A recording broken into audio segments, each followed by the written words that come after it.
now it's how to work a networking event, which is actually pretty good, because what I was able to do is kind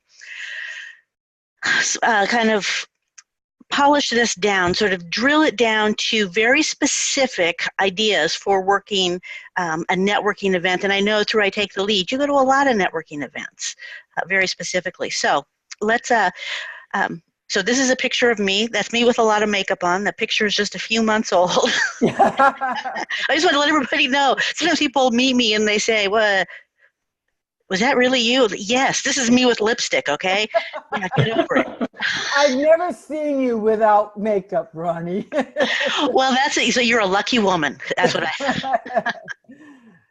So, Becky, I'm going to out you right here and now, because this is not a picture of me, but boy, it sure could be. So like me, Becky, you are an introvert. Absolutely. And quite frankly, I used to hate networking, and I know that it almost made you pass out when you had to stand up and introduce yourself to people. Oh, absolutely. Yeah, well, and I'll tell you what, I think that both of us were worried about networking because we looked at it the wrong way. I think that both of us, I mean, as an introvert, I really like people. I like to get to know people, but being in a big networking lollapalooza is really kind of scary. So I'm not one of those naturally gregarious people like our friend Lynn. I'm one of those people who's going to cower in the corner unless I feel confident. But here's what made me feel confident, Becky. I understood that networking, and you're the one who told me networking is not selling. No. And here's what I realized, networking is actually connecting to serve, share, and support. And I love that because I can serve people, I can share people, I can support people, and that actually turned my view of networking around. And as a matter of fact, so instead of going to networking to sell, I realized I was there to connect, which is an entirely different thing. And also, I realized that 80% of success, and particularly in networking, is simply showing up. I chose this picture very particularly because, and this is really weird, there are some like scribbles on the on this thing. That's strange. Anyway, so I have actually gone to networking events, I'm ashamed to say, and I Take the Lead mixer one night. I went there and I had my hand on the door and I said, you know, I just can't do this. And I left. And that was one of the things that prompted me. I got to tell you, Becky, that was in 2010. Wow. And that's what prompted me, because I was okay to go to smaller networking meetings like leads meetings like I Take the Lead does. But in 2010, I went to one of those big networking mixers. There were a ton of... In Vancouver, yeah, I remember that. Yeah, I got to the door, touched I was just, well, I didn't look as cute as this girl. But anyway, I got there and I'm like, I cannot do this. It was just overwhelming to me. And I thought, I don't really hate networking, so I didn't know what the deal was.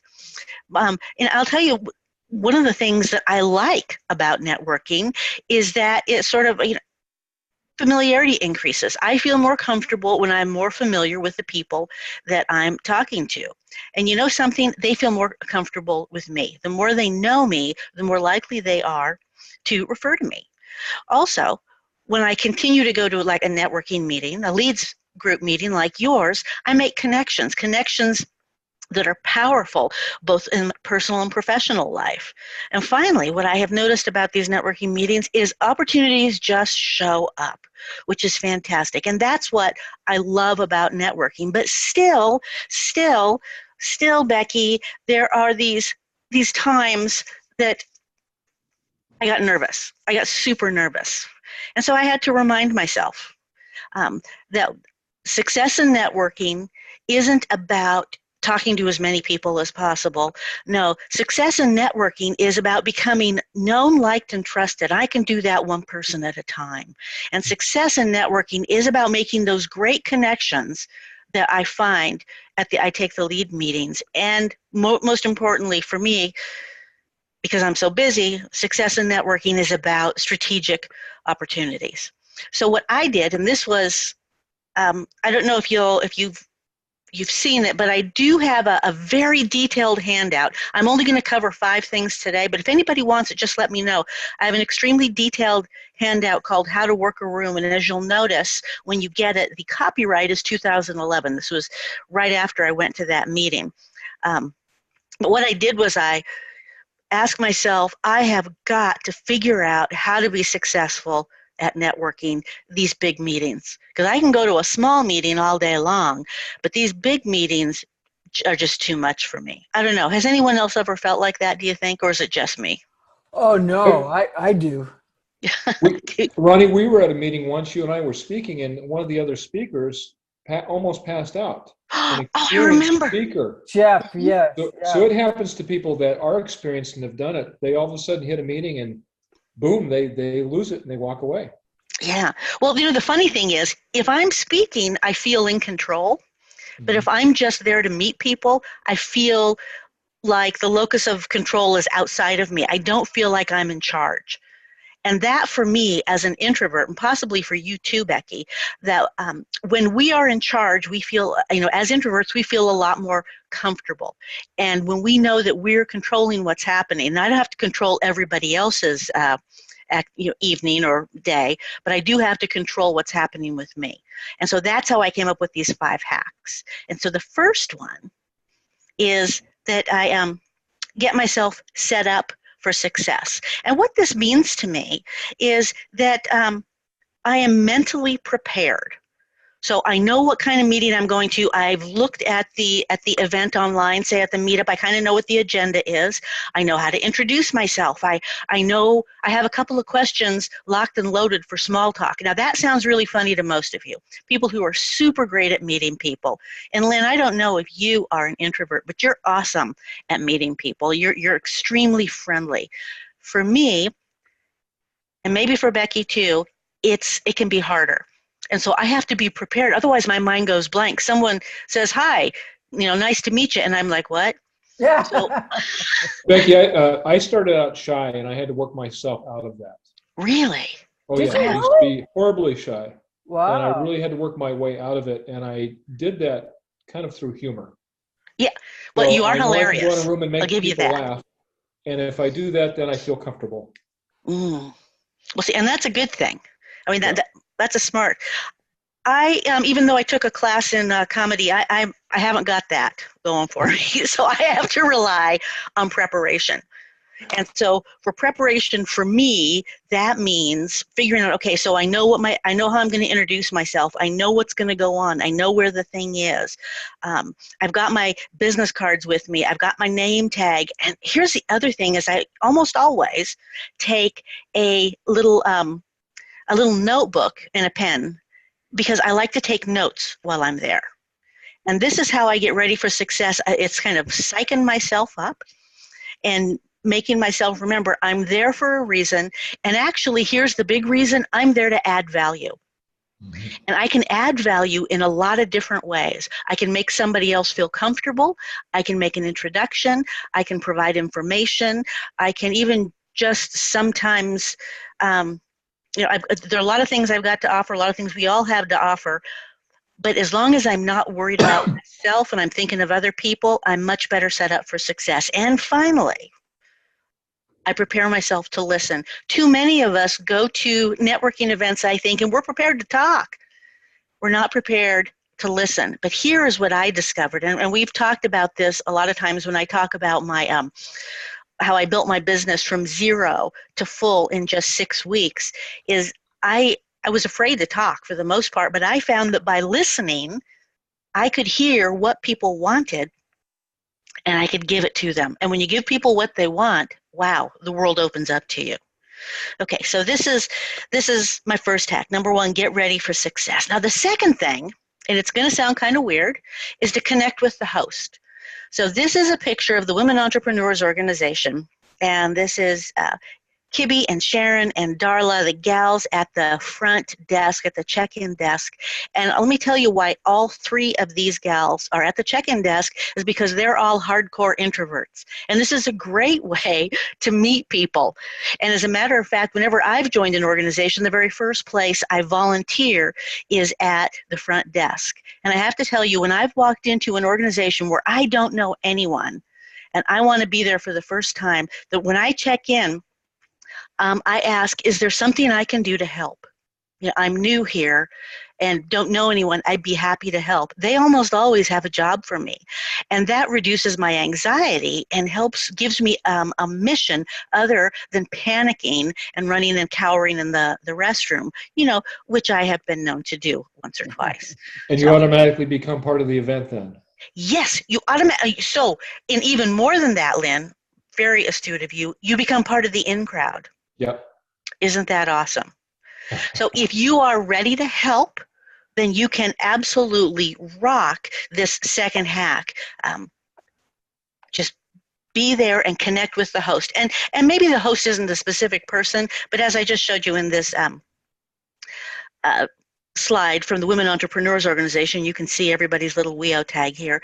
There isn't a host, but there is a welcome committee. These are the check-in gals. And so that's a good enough place to start. All right, and it really helps if you go early, if you want to help. When you come in late, as a matter of fact, everyone's already in their little clique, and it can be much more difficult, particularly if you are someone like me, who's an introvert, and like Becky. So the third hack I have is to find the speaker. Now, I know this sounds like a weird one, but here's what I've noticed. The majority of meetings that I have been to, there's either a guest speaker or there's a member speaker. And if they haven't been able to put me to work anywhere else, then I will do a lap around the room just to make myself feel comfortable and look and see who is there. But I'm specifically looking for the speaker. Now, I've done a lot of speaking, hundreds of times. And I can't tell you how many times I've gone to an event, not an I Take the Lead event, Becky. I'm just telling you, not one of yours, but other events where nobody talks to me. I am completely and utterly ignored. And so I'm trying to get my things, I get my display table set up, or I'm just walking around because everything is set up before the event starts, and I've got my own little name tag that says speaker, and nobody will give me the freaking time of day. Oh, wow. So I know it's weird. It's a little bit strange. And as a matter of fact, I am shocked at the number of dinner events I've gone to where they don't put me at a table and they don't give me dinner. They say, "Well, you're the speaker. We didn't imagine you'd want to eat." I know. So they expect me to literally wait in the hall until it's my time to speak. Wow. So I don't like that. So as the speaker, I make it my job to meet as many people as possible. And if I have to, I go to each table and I tell each people that I'm the speaker, or I tell the people at the table I'm the speaker, and I wonder if you can do me a favor tonight. And they say, "Well, what's up?" And I say, "Well, I don't know anybody here, and I'm looking for some friendly faces. So if you gals will tell me your names and a little something about you, then I'm going to look over at your table, okay? And what I want you to do is give me a thumbs up to encourage me." And they're like, "Yeah." And I do that. Now, I don't always get to talk to everybody, but the coolest thing about this is when I take the stage and I say, "Oh, I came in here not knowing everybody, and I've met some of the coolest people tonight," and then I do a thumbs up, and like half the room gives me a thumbs up. It's just awesome. Oh, nice. However, a lot of speakers don't have that. A lot of speakers haven't spoken enough. They might be a little bit nervous, and so they're always usually very open to chatting with you. And the things that you want to ask them is, "How can I help you? Do you need any help setting up? Do you need a glass of water? Can I introduce you to anybody? Do you have anything you need? Do you need to do a mic test?" And especially if the speaker happens to be an introvert or, like I just mentioned, a sort of a newbie speaker, then this can be really super helpful to them. Now, there's another thing, and this is a tiny bit evil. And I apologize in advance for the evility of it. So, and I've noticed it with me. And here's the deal. If you're kind to the speaker, very often they're going to mention your name, and everybody's head in the room will swivel around to look at you and say, how did you get to be so cool? I'm sure that you've noticed that, Becky, when I speak, I usually mention people by name. Oh, you do all the time. Yeah, Yes. well, it makes people feel special, and it makes me feel more connected. But the other thing that I didn't realize until later is that it kind of creates a little halo of coolness around the people that I mention out there in the audience, because all of a sudden they, they're friends with the speaker. They know people in high places, and it helps them to, to look and feel, cooler, I guess, is the quick way to say it. Right. And you've got a real gift for remembering names and things quickly, Ronnie. I don't have that. Thank you, Lynn. I would like to. I'm glad you think it's a gift. It's a thing that I worked extremely hard at cultivating, and it was actually in response to the memory issues that I have due to the brain damage from a car accident. Gotcha. Yeah. So, yeah. So not to be Debbie Downer. Yep. Brain damage and networking. Yeah. Okay. So you want to talk to the speaker. Now, then the next thing. So the fourth little hack is to acknowledge others. So remember when I said earlier that when I got there, a lot of times I would take a lap around the room? Well, I think one of the mistakes that a lot of people make is they latch on to one or two people who are their friends. And I think the smartest thing to do is to walk around the room and just see where everything is. I mean, if there's a bar, if there's a buffet, you want to lap it so that you can see, number one, what's on it and who's in line, but also see what's going on in the rest of the room.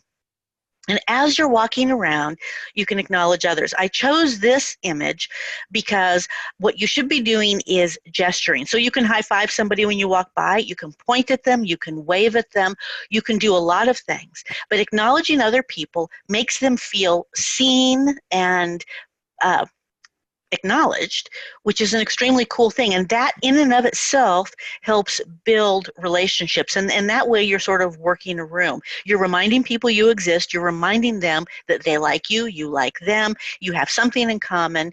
And also you're opening yourself up to future conversations. So acknowledging others, first with a lap, and then one of the little tricks I use, this is the introvert twist on the acknowledging others, is that I pretend like I'm the host or one of the hosts. And so I make sure that I welcome everybody. And recently, well, a couple of years ago now, I was the president of the Women Entrepreneurs Organization. And as president, all I had to do was show up at the meetings. Everyone else had to do all the work. Show up at the meetings, do a little speaking, and look pretty. But I realized that as president, it was my job to meet every single person. And so at WEO meetings, it was my job to greet and chat with every single woman who came to these meetings. And typically it was about 44 people. And normally that would have been overwhelming and tough. However, since it was part of my duties as president of the Women Entrepreneurs Organization, I was able to do it. And even though now it's been over a year since I've been the president of WEO, I'm still able to walk around and talk to pretty much everybody, greet them, ask them what brought them, what they love about the meeting, and what's new. And those are some of the very common opening questions, just sort of small talk questions that you can ask easily. And this is really one of the keys. Again, I want to make sure that people hear this. Just talking to one or two people or sitting down and looking at your phone when you're at a networking meeting is not a way to work the room. You have to touch or talk to pretty much everybody there if you can. Can I ask you a question? You may be covering this, but in the chat, I noticed there were 2 or 3 people asking, because I know when I've gone to a meeting, I didn't know anybody. Mm-hmm. There would be all these little cliques, little groups. Mm-hmm. And there was one in particular, it was almost all males. And I just felt really funny. I broke in anyway, and I introduced myself. But do you have an easy way to break into a group like that? I know Tim Hare's on here, and he's really good. He's a shy person too, but he goes networking. He does a really good job at the mixers. But if you could give us some easy ways to do that. Well, actually, I do. I was going to talk about that a little while in a few minutes. In Oh, about okay, okay. 15 Then minutes. I'll just hold off. Well, Okay. and actually, but I have to tell you, Becky, though, I don't always like to walk up to a big group because I feel like I'm walking up to a pride of lions. I would Yeah. rather make somebody's night by approaching the lone wolf, by approaching the wallflower, and making that person feel special. Anyway, but I'm going to talk about that in just a few minutes. Okay, good. Uh, Thank you. Thank you for asking. So, one thing that you can do that I think is really powerful is when you connect with your colleagues and friends at a meeting, a smart thing to do is take a quick selfie. What this does is this raises your profile in the room because people love cameras, and it also allows you to raise your presence on social media. And so I strongly recommend that you take at least one selfie with somebody and not the same person at every meeting that you go to. So another thing, while you are walking around, um, chatting with your friends, make sure that you have some good questions, but at least one answer. So a great question is, hey, what's new? And you don't want to answer, if you ask someone that, they may or may not say something interesting. But when they ask you what's new, you don't want to say, oh, same old, same old. You always have a what's new thing. Always. Yeah. Always. It's a new day and I'm glad to be alive. That's not the best answer, but it's better than same old, same old. Because what's new with you is you are so proud of a client for a recent success, or you're just celebrating another 5-star review, or you're a little bit nervous about introducing a brand new program that's coming out, or you've got a class that you're offering and you were actually wondering if your friend had any ideas for who would be interested in it. There are a lot of things that you can talk about that are going on without bragging, without selling, and without boring people. And if you're going for the laugh, say they cut off my ankle bracelet today, so I was able to come here. Exactly. That's what's new. Oh, Lynn. I know. But and I think that is cute and funny, and I actually love it. But I also want to remind you that there are lots of ways to introduce business stuff in your conversation at these meetings without actually selling. So I'm not saying that you walk around with a stack of postcards or flyers and invite everybody to your next seminar. What I am saying is that when someone asks you what's new, you can say, well, I've finally done it. I've scheduled my first seminar and I'm a little excited. Go ahead and share what it is you're doing, because people feel closer to you when they can share your feelings about the stuff that you're doing. But if you're just bragging or trying to get them to go to it, they're not going to be so impressed. So be yourself and chat with your business friends almost the same way you would with your real friends. So your non-business friends, only Lynn without the Jaeger shots. Yeah. And also, when you talk about finding the people who are kind of lost and lonely, I try to go find them and then introduce them to the people I know. Mm-hmm. Pull them into the groups. You know what? That's the number 5 hack. There we go. If you really want to work a room, see, Lynn's all, haha, bingo, I knew it. You're the man, Lynn. Performing introductions is one of the smartest things that you can do, and it is one of the most connected things you can do. Now, I'm not going to go into, because there's plenty of it, the tremendous amount of research that talks about the value of introductions. All right, well, I'm just going to say one little thing. Once upon a time in the 70s, there were 2 graffiti artists in New York City. They were both 19 years old, and they worked together, and their art was virtually indistinguishable from each other. And they did a little series called SAMO, S-A-M-O, Same Old Stuff. Anyway, same old, same old. Then one of them decided he was going to network. He was going to go to some art shows and try to meet some influential people. The other guy said, that's ridiculous. We're graffiti artists. Nothing will ever happen. And what happened to the guy who did go off and meet some people is he became a major artist. His name is John Michael Basquiat. Yeah, he's the graffiti guy whose wall just sold for $117 million. The one in New Whoa. York. I know. Unfortunately, he, like Jimi Hendrix, Janis Joplin, and so many other rock stars, died at 27 years old. However, he acknowledged before his untimely passing that one of the smartest things he ever did was network and meet people. And one of the things that he specifically did is he introduced interesting people to each other, which I thought was extremely cool. Now, I want to talk about, real briefly here, because I see we're coming up on time, I want to talk about my awesome instant introduction. I'm going to teach it to everybody here. And if you're wondering, oh, this is going to be too hard, how can I learn anything in a webinar? It's 12 words.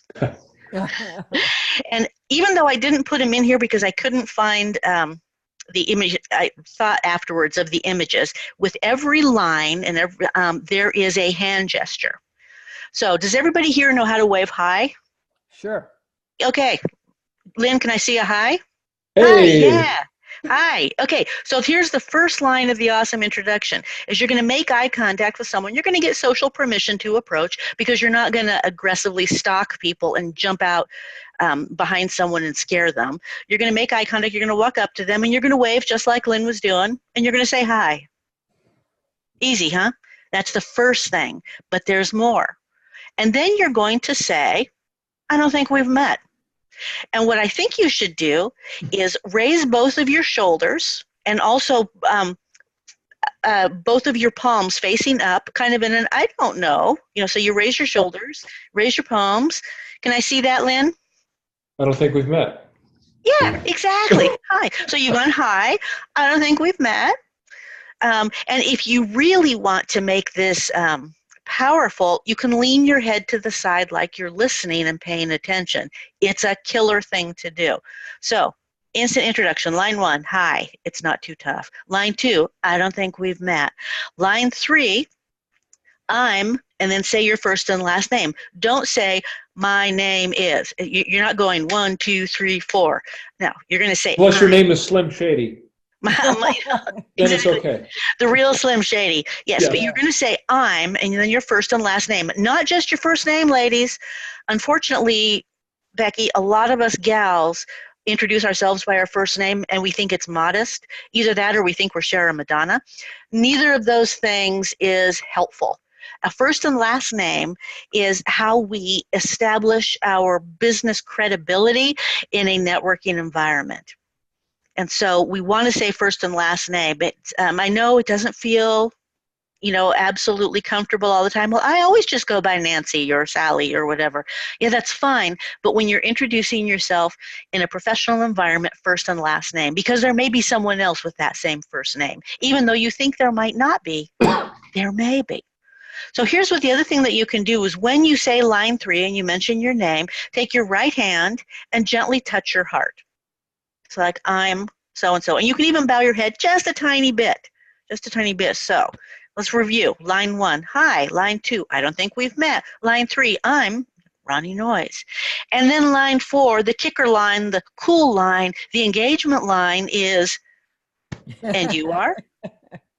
And at this point, you're going to extend your right hand to shake their hand, your right hand to shake their right hand. Super easy peasy. This is the easiest introduction formula in the world. You can do it on a plane. You can do it on a train. You can do it in the rain, and you can do it at I take the lead. This is a great way to meet people. And what's really cool about it is there is nothing objectionable in here. There is nothing that is aggressive, rude, impolite, weird, or anything. This is just a really fantastic way to meet someone. And the reason most of us go to networking events is to meet other people. And if we haven't met someone, this is a great way to make sure that we rectify that. It's not only totally cool, it is appropriate.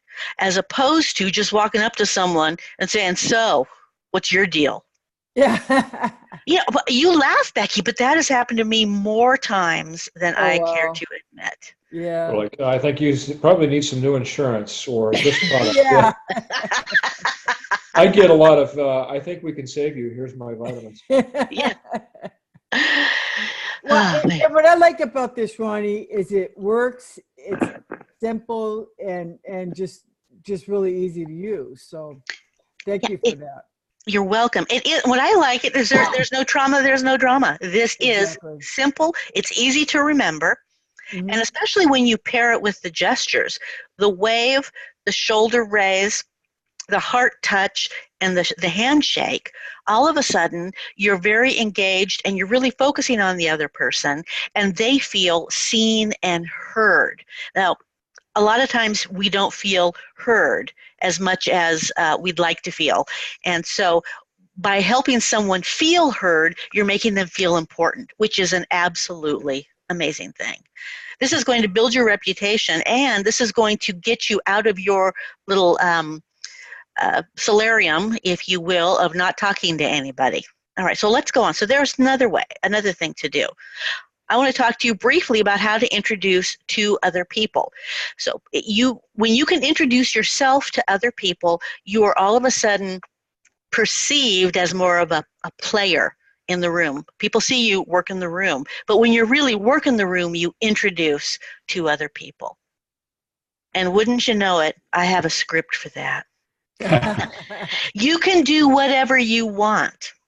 However, I've got a quick little script, and it's just on one slide here because I know we're running up on time. Just 3 lines.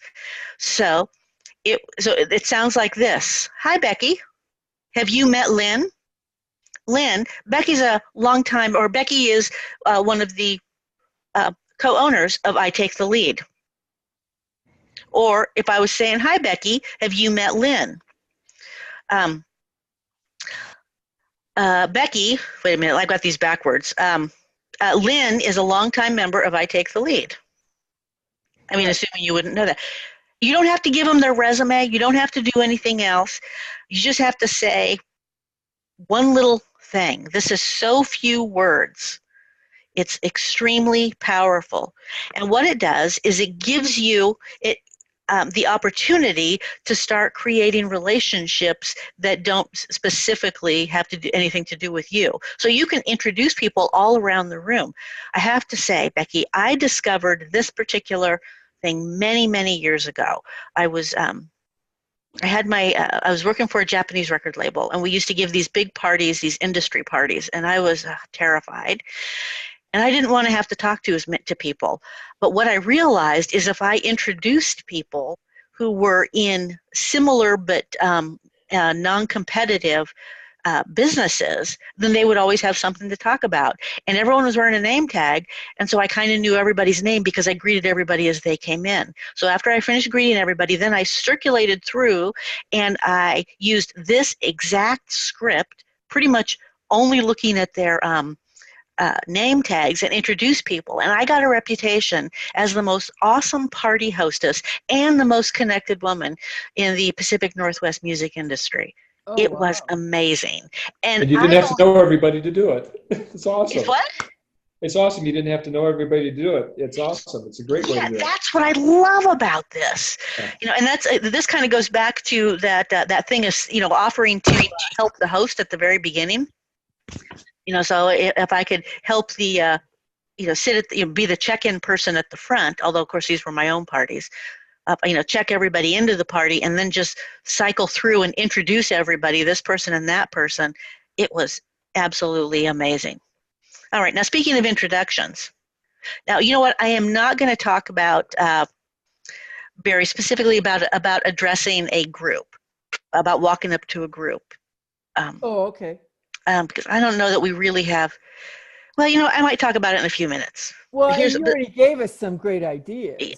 Okay, good. Because I've got one other kind of introduction. So how to introduce yourself. Now, I don't really think of myself as Carrie Underwood, but yeah, this is actually a picture of me. Okay, maybe it's not. But I do have a rock star introduction, and this is what I have been teaching for years, and it works extremely well. Now, when you're introducing yourself to a crowd, not when you're introducing yourself one-on-one, it helps to know exactly what you're going to say so that you can feel comfortable and spend the time you would have spent worrying about how you were going to introduce yourself to you can spend that time listening to who else is there, because as other people are introducing themselves, you are using your little notebook and you're writing down the list of names of people that you absolutely positively want to connect with after the introductions are over. Why? Because people sound interesting, or they're in complementary businesses, or maybe you're even interested in their products or services. So you need all of your attention on other people while they're introducing themselves, not ruminating about how you're going to introduce yourself and what you're going to say. In my opinion, it pays to be so thoroughly prepared to know how you're going to introduce yourself, because you can absolutely rock it without having to even worry about it. And that way you can achieve the goal of getting connected, served, sharing, and supporting in the networking meeting. So here's how it looks. We're not going to start off with our name, because nobody cares who we are until they care about what we're talking about. And so, especially if you are standing up around, in a room, I recommend raising your hand. Even if you're not standing up, raising your hand gets people's attention, and it'll actually shush those people who are chit-chatting while everyone's introducing themselves. So you raise your hand, pause for a moment, smile. And here is one version. You ask a qualifying question. So how many of you are looking for new clients? Another way, how many of you are accepting new clients? How many of you are looking for good referrals today? Lots of different ways you can present this question. Then 2, you present your elevator speech. As you can see, mine is, I help small businesses attract more clients. Then your name and your functional title. I'm Ronnie Noize, the marketing coach. I don't say, I'm Ronnie Noize, owner and founder of the DIY Marketing Center, because that's too much information and it's not important. My little title, the marketing coach, is important. Then, because we're all here to refer to each other, I start talking about who's a good referral, how to recognize them, how to refer, and then I repeat my name and functional title. And what I don't say is anyone, because I'm extremely specific, because what I'm trying to do is capture people's attention at the beginning, let them know how I help, and also help them help their friends or colleagues who might need my support, my guidance, my coaching, and explain to them exactly how to recognize and when to refer. So here's what it sounds like. I'm going to go through the entire thing. How many of you are looking for new clients? Well, that's great, because I help small businesses attract more clients. I'm Ronnie Noize, the marketing coach. A good referral for me is a small office, home office business owner, or an independent sales rep, like a financial planner or a coach. You'll know it's the right time to refer when you hear them say, I love what I do, but I hate to market, or this economy is killing my business. When you hear that said, simply introduce us by email, and I'll take it from there. I'm Ronnie Noize, the marketing coach. Super powerful introduction, and I do not take up brain space, bandwidth, or attention span by talking about things that aren't important. This is what people need to know if they want to know me, work with me, or refer to me, and that's why we're at this meeting. So, real quickly, Becky, any feedback? And also Lynn, and Alan, we haven't heard a thing from you. Any feedback about this introduction model? It's perfect. Too many people think an introduction is a chance for a 10-minute presentation. Yeah. And say what you have to say, and stop talking. Yes. Be brief and leave an impression. Give them something that they hear it, then they think of you. Mm-hmm. So this is right on track. And I like the fact that you're teaching people how to refer to you, because the idea of going to a networking meeting is not to sell. You're not trying to sell them, but you're teaching them what to be looking for, listening for, so that they can refer to you. So, Alan, are you there? I am. Can you hear me okay? Yep. Excellent. Yeah, it's funny that you actually have this up because I pulled up my notes, Ronnie, from your last webinar, Next Level Networking, specifically for the 7-step Rockstar introduction model, because I've been taking notes on this webinar, and I like to take those notes, take them into the meetings the next day and over the next couple of days and discuss it at the meetings. And I thought, this needs, especially for that first part, the 5 hacks to networking success, needs that next level networking. Try that one again. Next level networking touch, and you did it here at the end. So that is awesome. I'm a firm believer in this. I use it, and it definitely works. Thank you, Alan. Well, we are so on the same wavelength here. This is so cool. All right, so let's talk. We're coming up on time, so I just want to repeat the 5 hacks to networking success. And again, these are carefully selected nuggets from about, 20, 30 some that I have on my notes, which I'd be happy to share with anybody who would like them. So I'm going to ask you, because I already said when I send out the replay, can you send them to me and I'll actually attach it as well? I sure will. Okay. I will do that. Thank you, Becky. That makes it easy. I appreciate that. Okay, so the 5 hacks are these. Number 1, get set up for success. Plan what you're going to do and what you're going to say, and be prepared so that you don't have to waste time in the moment not knowing what you're going to do. Number 2, connect with the host. Be helpful if you can. Number 3, find the speaker.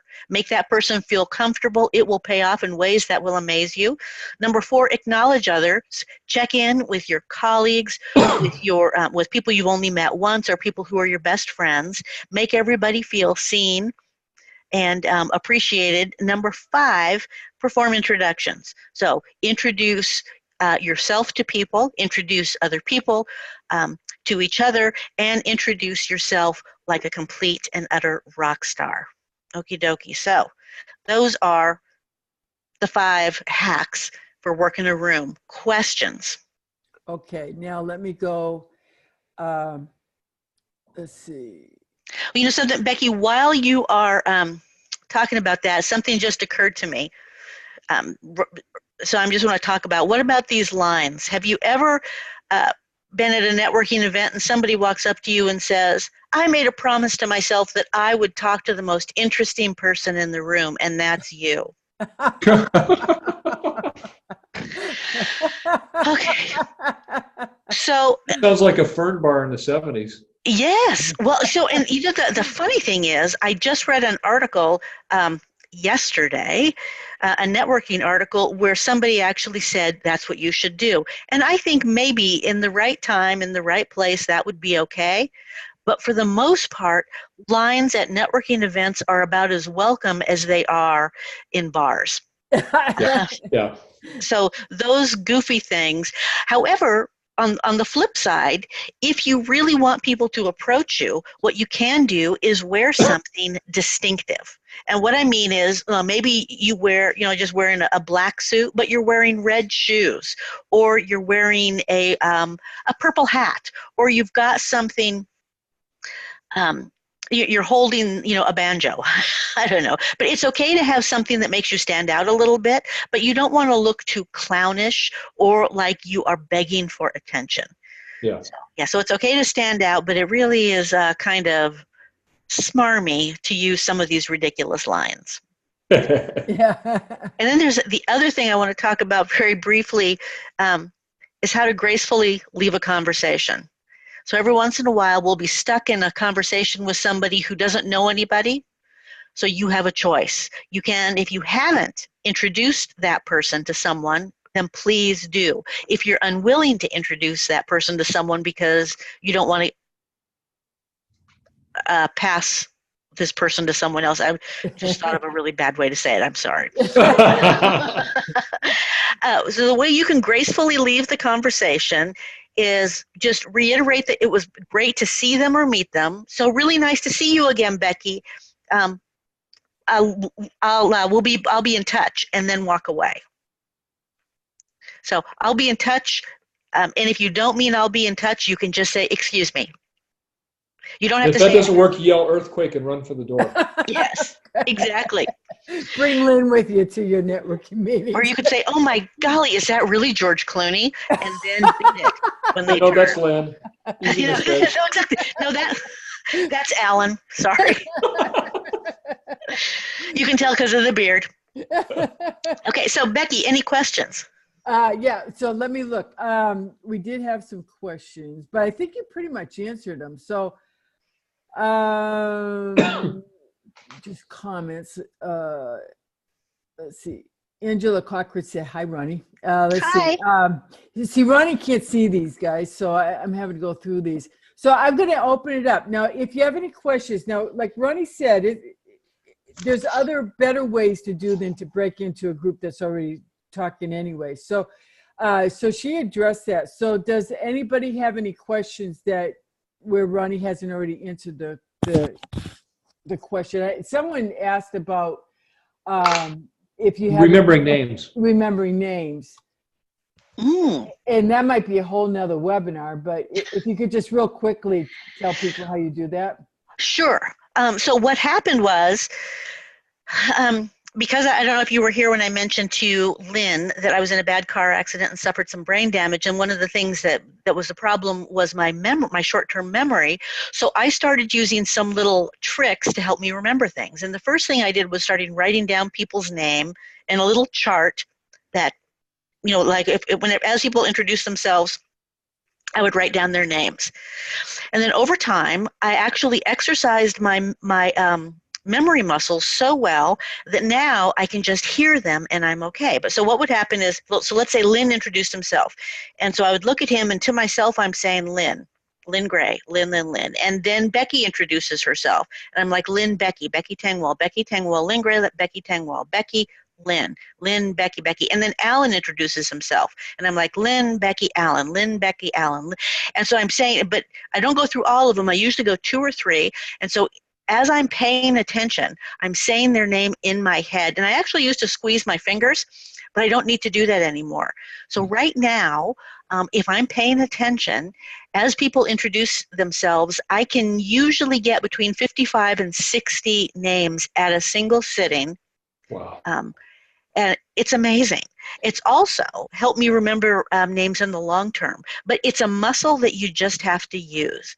And if I can do it, anybody can do it. And it's really that simple. You know, I just started writing the names down and looking at people, and now I don't have to write them down. Yeah. Well, Lynn and I have seen you do that in a room. Oh, yeah. More. So Alan hasn't had that opportunity yet. But well, it's one of my favorite party tricks.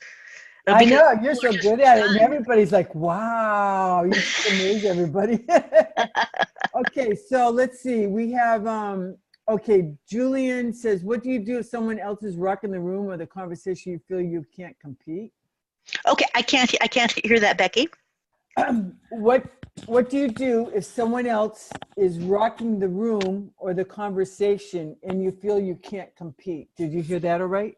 Oh, if someone else is rocking the room and you can't compete, befriend that person. Oh, I know, exactly. Yeah. Yeah. And watch and listen. Because so here's the interesting thing is, I mean, people are pretty darn smart, and if you try to get competitive and try to one up somebody, then they're going to think you're a jerk, which you're totally not. So just watch and learn how they do it, and also be friends with them. So the closer you can stand next to the power, the more powerful you will be perceived to be. Right, exactly. Dave Hiller says, how about a follow-up? Is it okay to request a meeting over coffee? What is the most effective approach for follow-up on activity? Yeah, so, Dave Hiller is here. Hi, Dave. Yeah. Great. So I love the idea of a follow-up, and I think that follow-up is extremely important when you're going to work a room. So very smart, Dave. However, asking somebody in the moment can be a little bit tricky because it's more difficult to say no to somebody's face. And then, so you put them in sort of a precarious social position. What you can do is say, hey, it's been great meeting you. I'm going to get in touch. I'll call you next week, and maybe we could get together and talk about how we could help each other build our businesses. And the person might say, yeah, that sounds great. Or if they act less than enthusiastic, then maybe your first outreach should be by email. Because asking someone face-to-face, it's the hardest thing for them to refuse. Then asking them on the phone, second hardest to refuse. But you give them a graceful out if you ask them by email. So we can't assume that everybody wants to meet with us. And it could be either they're busy, or they're not comfortable, or they're not sure what your agenda is. But we want to make sure that we don't put people in an uncomfortable situation, because we're not there to close. We're there to to get noticed and to be remembered, and to create an extremely positive feeling about us. You can't work a room if you're pulling out your calendar trying to set up meetings. Oh, I know. Yeah, that's absolutely great. Well, and you know what happens when I see people pulling out calendars, Lynn, I'm trying to set up meetings, I think, oh, someone's prospecting here. Exactly. Yeah. Yeah, or trying to sell something. So Yep. exactly. I went to a meeting, and one of our members, she wasn't a good networker. She was sitting there the whole time just setting up appointments for people, lining them up. It was kind of funny. Oh, Angela, all the examples you're giving are networking event. Well, that's it exactly, because that's what this was all about. How can you take better advantage of regular meetup groups? Well, if you're in the Colorado area, Seattle area, or Portland area, you can touch bases with me, and then I could connect you to Alan or Jean, so you can go find one of the I Take the Lead meetings. In other areas, meetup is just great. They have a lot of different leads groups. You want to look for a leads group most likely, or something similar to that. Do you have anything to add to that, Ronnie? No, I think you're absolutely right on, Becky. Yeah. And those meetings are a different format than obviously working a big networking event. Exactly. Yeah. They're much easier. Oh, what to do at the referral event where you can't move. Oh, I'm sorry, Angela. Well, actually, all of these same rules apply. Every single one of them. Right. So you're at a sit-down dinner, just like e-women. Like e-women or the Women Entrepreneurs Organization. Yeah, or even an I Take the Lead meeting, we're sitting down, over lunch. Right. But then when it's free time after the meeting, then you can Exactly. Yeah. But there's always time before the meeting and after the meeting. So all of these things that I talk about, getting set up and doing your preparation, connecting with the host and offering to help, introducing yourself to the speaker, the guest of honor, offering to help that person, acknowledging your friends and acquaintances, introducing yourself to newbies, or standing up and giving a rock star introduction. All of those things can happen at a networking event where you're seated around the lunch table. If you're seated in your group and you have a speaker, and this sometimes happens, people are low energy and they're not participating, jump in and participate. Help the speaker out. Oh, Lynn is so good at that. Lynn is the first person always to compliment the speaker, ask the speaker questions so that it becomes a little bit more interesting. Well, if you've got experience, you can help direct the conversation and help save them, because sometimes people, it might be their first event and they're struggling. And if you've got experience, jump in and help them. Mm-hmm. Absolutely. Something else too, real quick, is if you're at a sit-down event, if there's a lull or if there's an opportunity, a break or otherwise, to go get coffee, to go or to at the end of the meeting, take that opportunity and be for lack of a better word, be kind of aggressive and be outgoing and go talk to key people that you want to meet, especially if it's like one of our meetings, one of I Take the Leads meetings. We structure our meetings to have at least a few minutes at the end of the meeting to be able to do that. So, have that open networking where you can actually meet people. So, it's really taking advantage of the opportunities that are presented. Exactly. Angela, did that answer your question? Yeah, I think so. Good. Well, we got just like 4 minutes. Any quick questions? Clint, anybody have any other questions real quick? I don't think we see any. Yeah, I do have a quick question. Is it okay, Okay. I mute myself? Pardon? I was just wondering if it's okay if I unmute myself. Oh, sure. Yeah. Unmute. Yes, so I did a wonderful presentation first. I loved it. I learned a lot today. And second, how will you be handing out that handout again? I'll be emailing you a replay of this, and Ronnie's going to send it over to me, and I'll email it to you, to everybody. Ah, okay, If wonderful. you're on here, you've registered, and I have your emails through Zoom. Wonderful. Thank you very much. So that'll be going out to everybody. So, Ronnie, any last words of wisdom? Yes. I think one of the keys to networking and to really work in a room is to put aside any personal fears or embarrassment and think of other people and ask yourself what would make other people feel comfortable. And this is why I say my secret networking hack, the biggest one, is to pretend like you're the host and your number one goal is to make everybody feel good who's there. And so if you just follow that one rule, wow, then you'll be able to work that room and totally rock your network. Excellent. And that makes the event more fun, which, guess what? That makes you more approachable. Mm-hmm. Absolutely. Exactly. Well, I'm excited. We had a big crowd, and you know what? Zoom says you can only have 50 people. That's not true. So thanks, everybody. Thank you so much, Ronnie. Thank you, Lynn. Thank you, Ellen, for being on here. And thanks, everybody who was here. Sometime within 24 hours, I will be sending an email out to everybody and send the replay of this as well as Ronnie's notes that she talked about having. And you're getting lots of thank yous, Ronnie, from several people. I don't know if you can see them now. I can see them now. Wow. Yeah. That's amazing. Thanks, everybody. Thank you. It's really Thanks, fun Ronnie. to be Great here. outlook. Thank you, Ronnie. Thanks, Lynn. Good. Thanks, Alan. Good to be here, everybody. And Happy New Year. What a great way to start off. So thank you so much. Thanks. Bye-bye, everybody. Bye-bye. Bye.